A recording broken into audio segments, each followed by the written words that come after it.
பிரித்தானியாவில் வருமான வரிக்கான டிஜிட்டல் முறைமை திட்டத்தின் கீழ் அறிக்கைகளை சமர்ப்பிக்க தவறினால் 200 பவுண்டு நிலையான அபராதம் விதிக்கப்படும் என வருமான வரி திணைக்களம் எச்சரித்துள்ளது.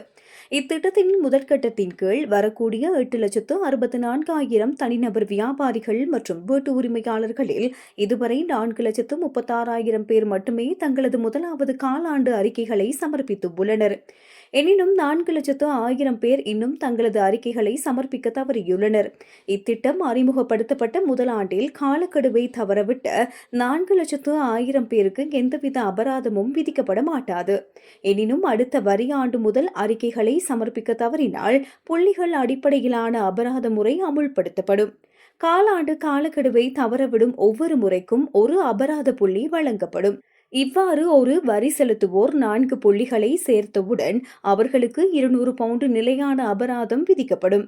இத்திட்டம் 2027 ஏப்ரல் முதல் 30,000 பவுண்டுகளுக்கு மேல் வருமானம் ஈட்டுபவர்களுக்கும் 2028 ஏப்ரல் முதல் 20,000 பவுண்டுகளுக்கு மேல் வருமானம் ஈட்டுபவர்களுக்கும் விரிவாக்கப்பட உள்ளது.